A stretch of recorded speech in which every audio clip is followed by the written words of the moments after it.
नमस्कार, आप देख रहे हैं अपना बिहार और चलिए सबसे पहले इस वक्त की बड़ी खबर आपको बताते हैं, जहां पर खबर मुंगेर से आ रही है और बीजेपी के प्रदेश प्रवक्ता को गोली मार दी गई है। इस वक्त की बड़ी खबर आपके टेलीविजन स्क्रीन पर, असफर शम्सी को गोली मारी गई है। इवनिंग कॉलेज के पास गोली मारी गई है। सदर अस्पताल में उनका इलाज चल रहा है। तो तस्वीर जरा देखिए, तस्वीरों में नजर आ रहे हैं बीजेपी के प्रदेश प्रवक्ता असफर शम्सी, जिनको गोली मारी गई है। और बताएं कि इवनिंग कॉलेज के पास ही इनको गोली मारी गई। सदर अस्पताल में इनका इलाज चल रहा है और जिसके बाद देखिए, जो यहां पर स्वास्थ्य कर्मी है वो उनके इलाज में जुटे हुए हैं और जैसे ही लोगों को जानकारी मिल रही है वो लगातार अस्पताल के बाहर इकट्ठा हो गए हैं। इस वक्त की बड़ी खबर आपको बता रहे हैं, जहां बीजेपी के प्रदेश प्रवक्ता को गोली मारी गई। जो जानकारी हम लोगों को मिली है अपने विश्वसनीय सूत्रों से, उसके हिसाब से ये इवनिंग कॉलेज जो है जमालपुर में, उसके आसपास में सड़क पर ही ये घटना घटित हुई है। अभी यह क्लियर नहीं हो सका है कि ये कॉलेज जा रहे थे या कॉलेज से ये लौट रहे थे। अच्छा, तो स्थिति जो भी हो, इन पर प्राणघातक हमला हुआ है। क्योंकि गोली जिस जगह लगी है तो उसमें नीयत बिल्कुल स्पष्ट है अपराधियों की कि वो जान लेना चाहते हैं। चलिए सीधा रुख करते हैं मुंगेर का, जहां से हमारे संवाददाता अरुण हमारे साथ फोन लाइन से जुड़ गए हैं। अरुण, आखिर किसने चलाई गोली, किस एंगल से पुलिस पूरे मामले की जांच कर रही है, और ये जरा बताइए कि जो बीजेपी के प्रदेश प्रवक्ता हैं शम्सी साहब, उनकी स्थिति क्या कुछ है? जी, सबसे पहले ये बता दूं कि जो बीजेपी के प्रदेश प्रवक्ता है उन्हें पटना भेजने के लिए सभी लोग लगे हुए, उन्हें पटना रेफर किया गया है उनकी हालत को देखते हुए।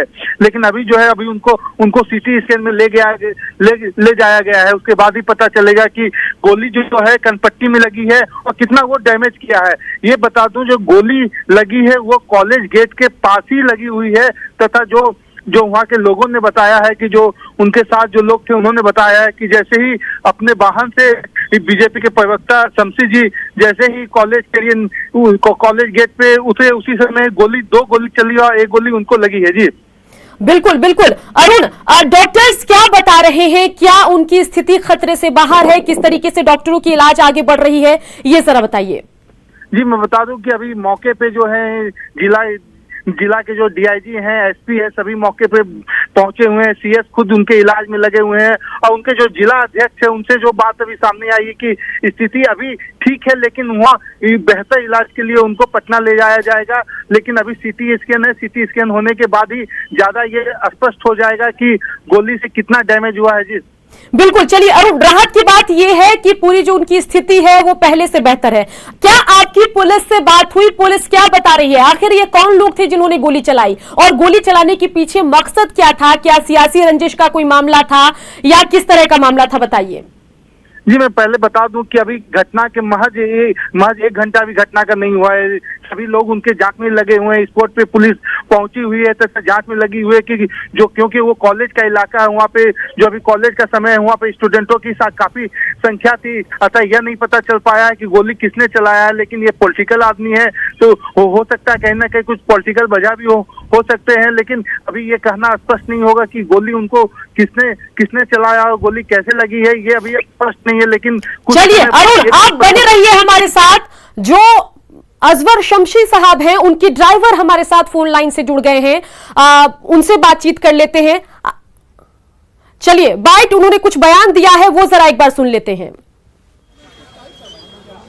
कितने सालों से आप ड्राइवर हैं? 2 साल से गाड़ी चला रहे हैं। 2-3 साल से 2 साल। आज क्या हुआ? शम्सी जी को कैसे लेके, किस समय गए थे? घर से निकले थे? 11:30 बजे निकले, 11 बजे निकलते हैं वहाँ। हाँ। 11:30 वहाँ बज गया। कहाँ गए थे? कॉलेज, जमालपुर कॉलेज जाते हैं। हाँ। तो क्या हुआ? तो वहाँ पे क्या? वहाँ पर बहुत से लड़का लोग, स्टूडेंट लोग था बहुत सा। तो सर उतर के गया, बोले गाड़ी घुमाओ जी। हम गाड़ी घुमाने के लिए जैसे मुँह करवे किए, 2 फायर हुआ। 2 फायर हुआ तो भगदा हो गया। बहुत से लड़का लोग भागा तो सर अशोक पोद्दार उधर से आए, इधर सर गिरे हुए सब मिलकर उठा करके। अशोक पोद्दार कौन है? पोद्दार जी प्रोफेसर है। अच्छा, ठीक है। तो उसके बाद आपने क्या किया? हम दोनों मिलकर के गाड़ी में उनको उठाए। अरे आस्ते, हम ठीक है सर बोलते रहे, हम ठीक है, कोई दिक्कत नहीं। अच्छा, आस्ते चलो गाड़ी लेकर, आस्ते चलो गाड़ी। 3 आदमी मिलकर हम लोग गाड़ी में उनको लेकर के सीधा सदर अस्पताल आए। यानी कॉलेज से कितना डिस्टेंस पे ये घटना घटा? गेट के हम समझते 10-15 हाथ पीछे। हाँ। तो ये जो कितने लोग थे? लोग तो 15-20 लोग थे। कोई पहचान में किसी उसमें को आए? हमने पहचान पाए, स्टूडेंट लोग तो रहता ही है। कहा जाता है कि टोटो वाला बात है कि टोटो पे 4 लोग थे, 4 युवक था, ऐसा ऐसा कुछ है? टोटो नहीं, वहाँ हम लगी टोटो थी? पे 4 युवक को नहीं देखे, तो टोटो वहाँ लगी टोटो हुई थी? खाली लगी हुई थी, हाँ। न टोटो का ड्राइवर था, सिर्फ टोटो लगी हुई थी। तो ये जो घटना घटा ये कॉलेज घुसने के क्रम में हुआ था? घुसने के क्रम में हुआ, हाँ कॉलेज घुस गए थे वो, हाँ। और हम गाड़ी घुमा रहे थे रोज की तरह, जैसे घुसते हम गाड़ी घुमाते हैं, हमको बोल के जाते गाड़ी घुमा कर रखते। चलिए सीधा रुख करते हैं पटना का। शैलेंद्र हमारे संवाददाता सीधे हमारे साथ जुड़ गए हैं। शैलेंद्र, जो अजवर शमसी साहब हैं उनको पटना रेफर किया गया है, क्या कुछ उनके स्वास्थ्य के विषय में जानकारी आप तक पहुंची है, ये जरा बताइए।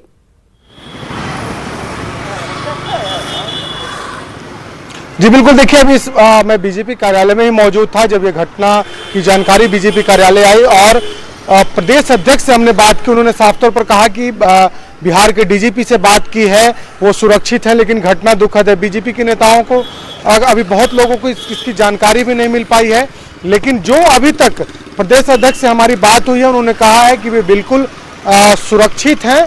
इलाज के लिए, उन्हें बेहतर इलाज के लिए पटना लाया जा रहा है, और जो भी दोषी हैं जिन्होंने गोली चलाई है उनके लिए धरपकड़ भी जारी है।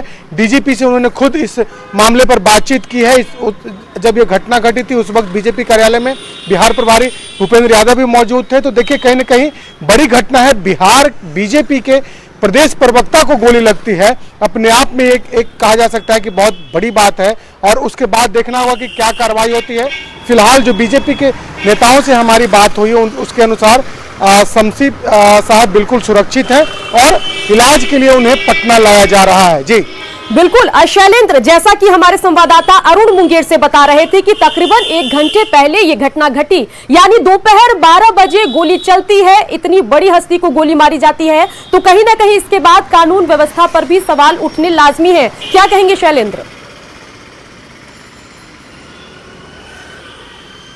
बिल्कुल जाहिर सी बात है। देखिए आए दिन इस तरीके की घटनाएं बिहार में घट रही है। पटना में सरेआम लोगों को गोली मार दी जाती है। रुपेश सिंह हत्या कांड में अभी तक कोई कार्रवाई नहीं हुई है, अभी तक किसी की गिरफ्तारी नहीं हुई है, और दूसरी ओर बीजेपी के प्रदेश प्रवक्ता को गोली मारी जाती है, जो कल तक सरकार के बचाव में बयान देते थे। उनके कई बयान हाल के दिनों में है अपराधियों को लेकर के, हाल के दिनों में जो घटनाएं घटी उस पर वो मुखर होकर के बोलते रहे हैं, और उनको भी गोली लगती है, उन पर भी गोली चलाई जाती है।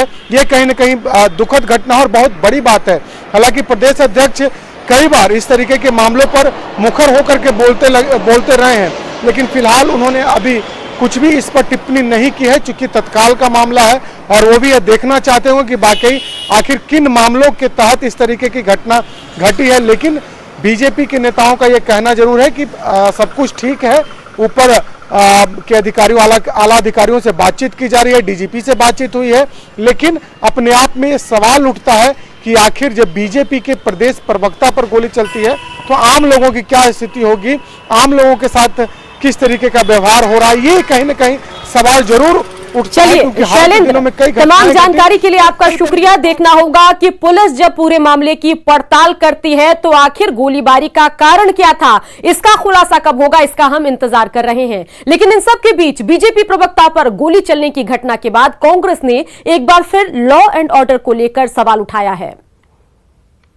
नीतीश सरकार में तो आम आदमी पे तो ऐसे ही अपराधी भारी था, सरकार पे ऐसे ही भारी था, आम आदमी भी नहीं चल पा रहे थे। लेकिन आज क्या हो गया कि भारतीय जनता पार्टी के प्रवक्ता हम लोगों के साथ अनेकों दिनों पैनल में बैठा करते थे, उनको दिन दहाड़े अपराधियों ने गोली मार दी। सरकार क्या चाहती है, मुख्यमंत्री जी क्या चाहते हैं, कितने को जान ले लेंगे तब मुख्यमंत्री त्याग पत्र देंगे? मुख्यमंत्री से तो मैंने ये नहीं कहा कि आप मुख्यमंत्री पद से त्याग पत्र दीजिए, गृह मंत्रालय आपसे नहीं संभल रहा है, गृह मंत्रालय से तो कम से कम त्याग पत्र दे दीजिए। जनता के हित में नहीं दिए चलेगा, कम से कम आप अपने भारतीय जनता पार्टी के प्रवक्ताओं और जनप्रतिनिधियों के हित में तो दे दीजिए। और चलिए बढ़ते आगे।